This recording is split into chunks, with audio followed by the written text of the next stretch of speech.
This is Max from Paper Gold and Common Ground Finds with a Paper Gold member episode. Today we're going to talk to Marcie about a book she found and sold a couple months ago. John Steinbeck. Marcie, I'm going to have you tell us what title it was and tell us the story behind the find. Ready to tell it now? You are live and ready. Okay, it's The Grapes of Wrath. A few people might have heard of that. And I have to give credit to another member of our group, Hayden, out in California, because I was pretty down in the mouth. I felt like I never find anything here in my little town in New Mexico. And Hayden gave me a big pep talk, and he didn't even know me, but he really gave me a shot in the arm. So I went out sourcing again that day. Might not have spent as much time doing it except for Hayden's words.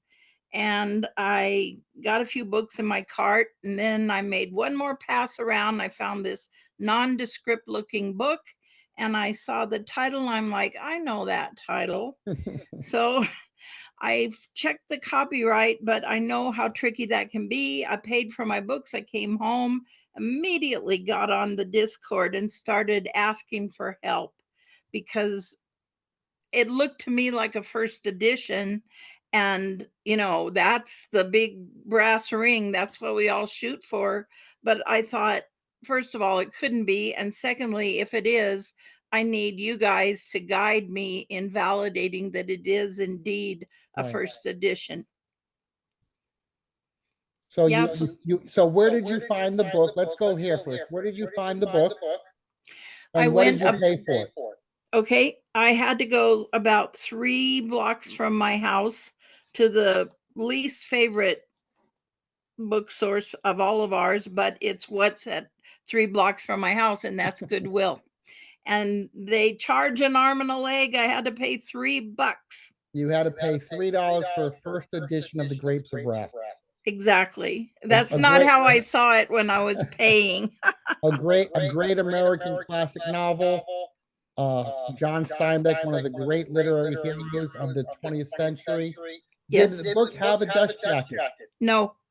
And so it was not soiled. It wasn't terribly, dirty or anything, but it was very plain looking. It's cloth covered. I think that they did a number of books that year, or that publisher, with a very loose weave cloth, and yet there's something so beautiful in the humble cloth boards, and there's a stamped kind of a silhouette. That's the only design on the cover. And then inside, of course, it looks like musical notes. And I really had, I was, by the time we got to the part of validating, I was in a trance, and I was so grateful for Cody and others saying, send us this page, send a picture of this page. No, we need a tighter shot. Right. Now everybody was conferring to try to help you figure out if this was the edition we thought it was. Yes, exactly. Everybody came together in such a wonderful, beautiful, supportive way. I have said to Thomas, it was more exciting to me, or equally exciting to me, to be supported and part of the group and have all that go that way. That was as exciting as finding out that it was indeed a first edition. Yes, and that is one of the greatest things I find with the Paper Gold group is the support. It's 24 hours a day. I wake up in the morning Eastern Standard Time. There's conversations going on at 4 a.m. in California. Yeah. It's just amazing. So here's where we got to get to. You bought it for $3. Yeah. You listed it. How long did it take to sell? It took about 5 weeks, I think.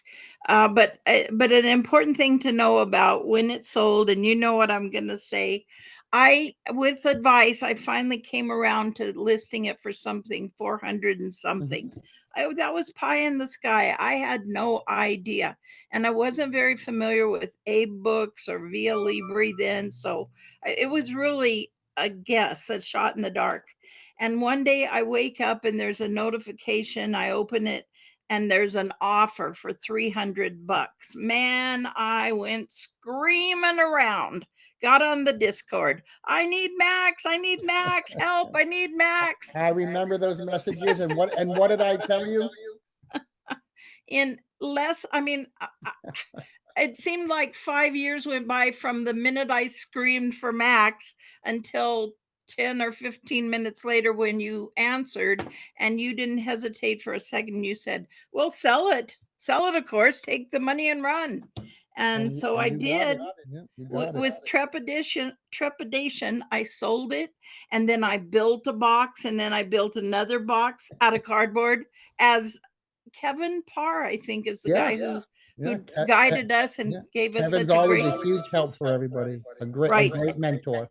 And I wrapped it so carefully and sent it off. So the last thing I want to ask you is, for people out there who are going to watch this video, they're going to be excited you were able to sell a book for $300 that you bought for $3. Is there any advice you can give to people who are new to this, or maybe struggling with selling books and learning how to find books? Yeah. First of all, believe Max when he says books are everywhere, and don't say, yeah, but I live in Podunk, and that couldn't possibly, because it happened to me. So believe that. And then don't get too discouraged, because I had to kiss a lot of frogs. I had to look at a lot of ugly books or what you also say all the time is, just because it's old doesn't mean it's valuable. And I see so many old books that they gotta be worth a lot of money. And then I look them up, and I can't believe that they're not. Here's a Alice in Wonderland. If that's not a $500 book, I'll eat it. Well, I better not make that claim, because it's an $8 book. It's very old, but somehow it doesn't have the value. But anyway, so don't just be fooled that if something's old or looks antiquarian, it's going to be valuable. Great advice.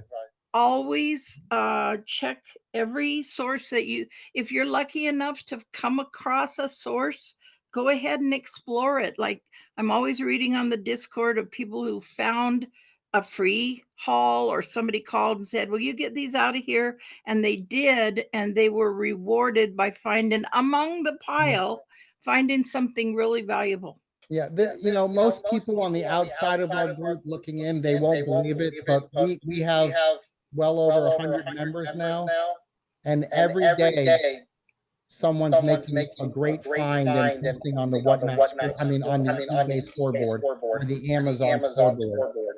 So it's just amazing for me to watch it. One thing that I think also could be stressed is that it's a process. You're just sourcing every day that you can. If something happens and you can't go someday, well, but you source, and you just got to keep doing it without thinking every single day I'll find a $300 book. And it does get addictive. I'll say it gets addictive. It is. And if some dumb thing like 4th of July interrupts, you're like, Well, as I always say too, books are money. So go out there and go find the money. Thank you, Marcie. I appreciate you more than you ever know. There's going to be more of you showing up on YouTube. You just don't know it yet, but we're going to get there. And one more thing, there's room on our Discord for every quirky type. Always. Are you old? Are you young? You can't see well? You see perfectly, but you don't speak as well as you wish? You don't know anything about books? You know everything about books? You can't be too weird for us. We are everything, and we are a phenomenal melting pot. Right.